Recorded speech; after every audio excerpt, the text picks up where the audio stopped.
Welcome to The Road. This is a weekly podcast of All Saints Lutheran Church. I'm your host, John Pedersen, and I serve as pastor. Each week, we reflect on faith, life, and navigating the road ahead.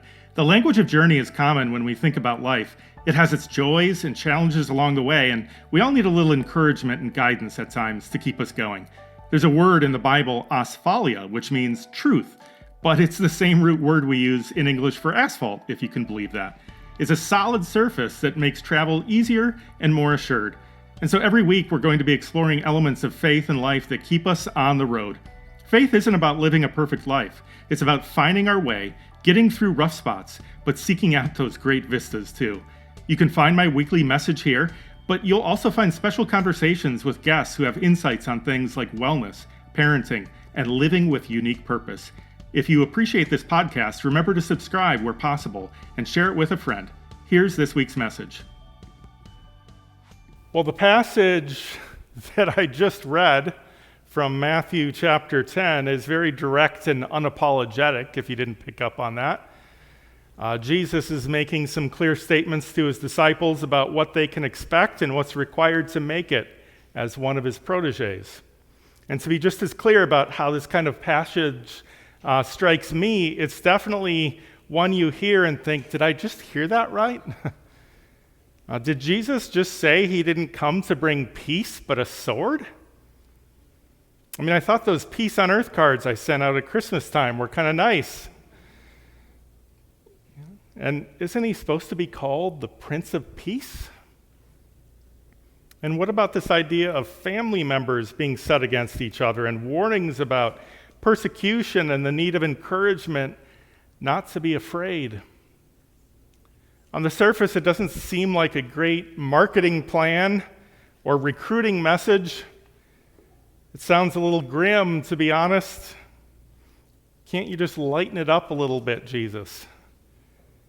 So I do have a few reflections I want to share, including some usual words about the context that might be helpful. But I have to say up front that none of it completely removes the challenge that these words present to us. The bottom line is that a life of faith spent following in the path of Jesus isn't easy. It requires courage. You may be tested to your limits. If you were hoping for a more uplifting recruitment pitch, this isn't the one. You might find that in some of his other words, but not in these today. This is one of the cold, hard reality talks. So a few words of context first. Jesus and his disciples and the early Christian movement came under threat. People who were Christians were criticized and disowned by their families. Last September, I spoke on a similar passage from Luke's Gospel, and if you'd like to go hear that in greater depth, you can go back to my message from September 4th entitled Cross in week 5 of the series By Faith. But in the early days, disciples were being thrown out of their communities. Being part of the community, your clan, your family was a critical part of survival. Being cast out of your protective unit was scary. There was something about this new way of life and movement Jesus was starting that was creating tension within families and communities, and there is the simple threat posed by anything new or perceived as other. But the central message of Jesus that we should love and care for our neighbor, even when that means foreigners and people of other faiths, is jarring when you want to take care of your own. Family should be a place to trust and share love with those closest to us, but if the family or group you're with requires you to love only those inside the circle and not your neighbor or the stranger, then this probably goes against Jesus' teaching. When a family, tribe, or narrow religious sect is your only circle of trust and loyalty, then you really don't owe the people outside of that circle much of anything. At best, they get scraps. But Jesus teaches a different ethic. He asks us to expand our circle. It's an ethic that provides a solid foundation for the modern nation state in many ways. It's not simply about what's good for my family or my tribe, but it's about what's good for all people. Our society today continues to wrestle with that idea of who we ultimately care for, who's in and who's out, who is acceptable and worthy. Do people who make different decisions, who have different heritage, or choose a different way of life than I approve of still merit full rights and access to benefits? Rule by family or clan is essentially royalty, nepotism, or mafia. And you can argue that much of human history was organized and governed by families, tribes, and clans. When the principle of loving all of our neighbors rather than just those we want really comes front and center, there's often a pullback, of going back to family and tribe as the organizing principle, because quite simply, it's simpler. It's familiar. It's more comfortable. But it's not necessarily what Jesus wants. It's not necessarily better. Jesus said, "Do not think that I have come to bring peace to the earth. I have not come to bring peace, but a sword." We know Jesus told his own disciple to put away his sword as Jesus was being arrested, and there are plenty of other passages that tell us he's not trying to be literal here by actually saying he's trying to create a physical conflict. But he is speaking metaphorically. His message and way of life may cause some division. If the way the world is organized only benefits a few, or is upside down and you're trying to make it right side up, there's going to be some fallout.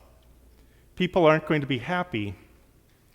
As an example, there's a story in Acts 19 about a riot that erupts in Ephesus over the Apostle Paul and his companions telling people across Asia that handmade idols aren't actually real gods. There's a whole industry built up around an idol made of silver known as Artemis, and the whole town turns on them because their teaching is bad for business. The infant Jesus himself and his parents had to flee to Egypt after his birth to avoid attempts by Herod to kill him, along with other children of his age in Bethlehem, to snuff out any future challenger to his throne. I suppose if your life starts that way, it gives you a different perspective about the danger of the world compared to growing up in a safe and supportive environment. So understanding more about from the standpoint of the disciples and Jesus and early Christians, what can we take away from this for ourselves today? First of all, despite the fact that Jesus shares a tough message, I do appreciate the honesty. Even if positive modern advertising still wins us over, most of us have grown wary, if not cynical, about too good to be true promises. Follow this way of life and everything will be perfect for you. It's kind of refreshing to hear the warnings and cautions up front. Everything comes with certain downsides. Jesus came with a simple message again: love God, love your neighbor. And as his teaching lays out, your neighbor ultimately means everyone, even your enemy.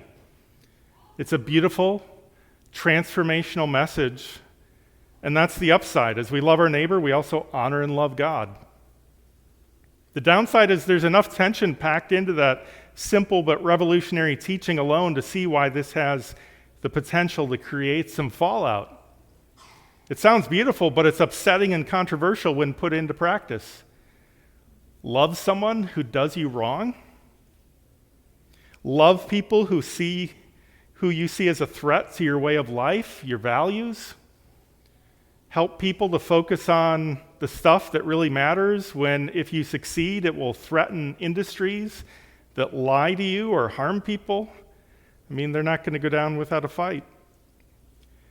It's not easy, but one of Jesus' proteges by the name of Martin Luther King Jr. once said, "I have decided to stick with love. Hate is too great a burden to bear." Each of us is called to do the same. What does it look like in practice to love your neighbor, to speak for what's right, to do what's right, all in a way that doesn't cause us to let go of love ourselves?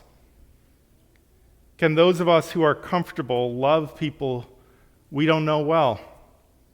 When they're a new immigrant to our country, someone of another race, or with different political views than us. Again, it's a beautiful idea, but each of us is called to put that into practice through more than just thoughts and words. Jesus recognizes that fear is powerful. When our primitive brain kicks into gear, we make sometimes not always great choices. We fight or flee or just freeze and do nothing in the face of need. So why does he name all of these difficult realities that might cause fear and discomfort for us? So that they lose power over us. There's courage and power in naming things and facing them rather than trying to avoid and deny it all.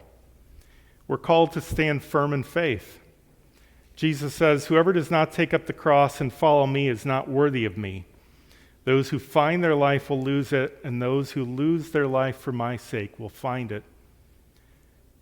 In other words, if you're all about self-preservation and what's good for you, you've missed it. To be a protege of Jesus means to take on some challenges and even suffer sometimes to do what's right.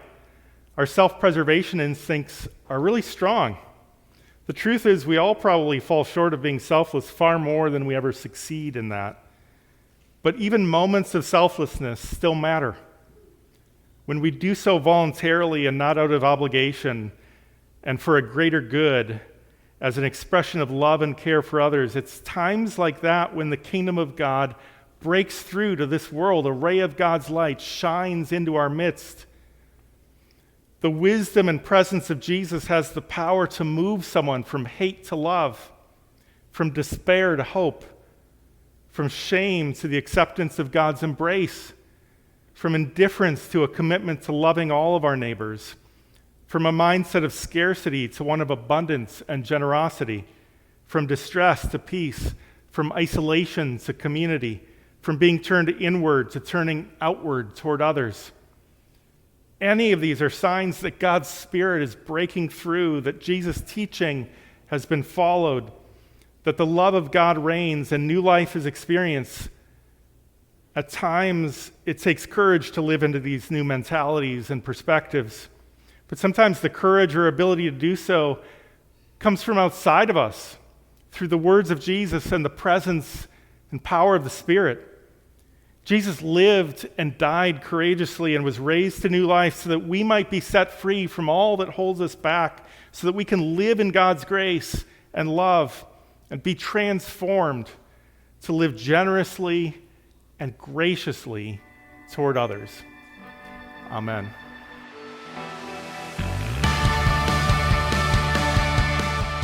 That's this week's message. You don't have to navigate the road ahead alone. You can join with others at All Saints. Visit allsaintsmtka.org for more information. Have a great week.